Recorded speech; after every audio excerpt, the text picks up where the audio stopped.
প্রাকৃতিক সম্পদ না থাকা সত্ত্বেও জাপান কিভাবে এত ধনী? তারা কেন এত বিনয়ী? জাপানে কোনো ডাস্টবিন নেই, তাহলে ময়লাগুলো যায় কোথায়? জাপান কিভাবে এত উন্নত?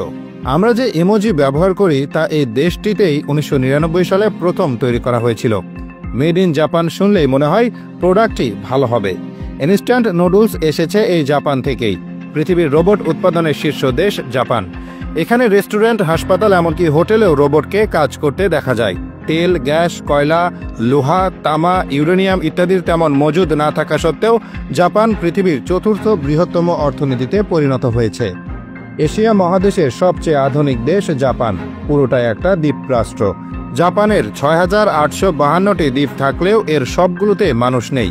৪৩০টির মতো দ্বীপে মানুষের বসবাস রয়েছে। জাপানের রাজধানী আর বৃহত্তম শহর হল টোকিও। এই শহরে গেলে skyscraper, high speed bullet train, রোবটের ব্যবহার অহরহ দেখতে পাবেন। যদিও টোকিও ছাড়াও জাপানে আরও বেশ কিছু উন্নত ও প্রযুক্তি নির্ভর শহর রয়েছে, তবে এত কিছু সত্ত্বেও টোকিও বিশ্বের সবচেয়ে নিরাপদ শহরগুলোর মধ্যে একটি। শুধু টোকিওই নয়, পুরো জাপানকেই বলা হয় বিশ্বের সবচেয়ে নিরাপদ দেশগুলোর মধ্যে অন্যতম।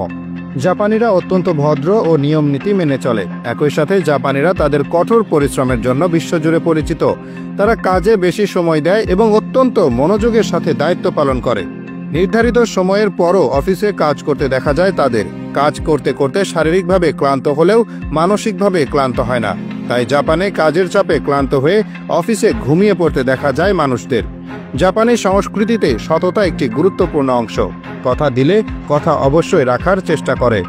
এই দেশে আপনার কোনো জিনিস হারিয়ে গেলে তা ফেরত পাওয়ার সম্ভাবনা সবচেয়ে বেশি। জাপানে নারীরা রাতেও একা বাসে, ট্রেনে বা রাস্তায় চলাফেরা করতে পারে, কোনো বিপদের আশঙ্কা থাকে না। ৬-৭ বছরের শিশুরাও এখানে একা স্কুলে যায়, ট্রেনে ওঠে, যা বেশিরভাগ দেশেই সচরাচর দেখা যায় না। অথচ জাপানে এটা স্বাভাবিক ব্যাপার। জাপানিরা আইন কানুন, নিয়ম নীতি ভালোভাবে মেনে চলে। জেব্রা ক্রসিংয়ে কেউ দাঁড়ালে সাথে সাথে গাড়ি থেমে যায়, এমনকি রাত ৩টা বাজলেও। ধন্যবাদ, মাফ করবেন, এসব কথা তাদের মুখে বেশি বেশি শোনা যায়। জাপানের শিনকানসেন বুলেট ট্রেন প্রতি ঘন্টায় ৩২০ কিলোমিটার গতিতে চলে আর সময় মতোই থামে। এখানকার ট্রেন ঘন্টা বা মিনিটের হিসাব করে চলে না, বরং সেকেন্ড ধরে সময় মেনে চলে।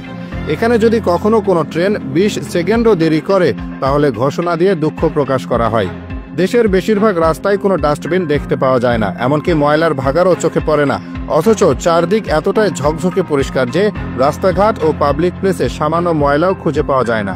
জাপানিরা প্রায় নিজেদের আবর্জনা নিজেদের সাথে বহন করে এবং অনেকে নিজে নিজেই রাস্তার আবর্জনা পরিষ্কার করে।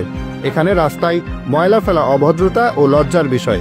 অথচ আমাদের দেশের সবখানে ডাস্টবিন দিলেও রাস্তায় ময়লা পড়ে থাকতে দেখা যায়। একটা মজার ব্যাপার হলো, জাপানে এমন কিছু কোম্পানি আছে যাদেরকে আপনি টাকার বিনিময়ে আপনার হয়ে ক্ষমা চাওয়ার জন্য ভাড়া করতে পারবেন। জাপানের টয়লেটগুলো এত স্মার্ট যে তাতে গান বাজে, গরম সিট থাকে। সস্তায় কোথাও রাতটা ঘুমানোর জন্য এখানে আছে ক্যাপসুল হোটেল। জাপানে প্রচুর পরিমাণ ভেন্ডিং মেশিন পাওয়া যায়। শুধু পানীয় বা চকলেট চিপস নয়, এসব ভেন্ডিং মেশিনে গরম নুডলস, ডিম, ছাতা, এমনকি পোশাকও পাওয়া যায়। জাপানে প্রাথমিক ও মাধ্যমিক শিক্ষা বাধ্যতামূলক। শিক্ষা জীবনের প্রথম কয়েক বছর কোনো পরীক্ষা নেওয়া হয় না, শুধু চরিত্র ও আচরণ গঠনের জন্য এ সময় জোর দেওয়া হয়। এ সময় শিশুদের শেখানো হয় কিভাবে সবাই মিলে কাজ করতে হয়, একে অপরকে কিভাবে সাহায্য করতে হয়, কিভাবে দেশের উন্নতিতে নিজেকে বিলিয়ে দিতে হয় ইত্যাদি। সব মিলিয়ে জাপানের সাক্ষরতার হার প্রায় ১০০%, অর্থাৎ দেশটির প্রায় সবাই লিখতে পড়তে পারে।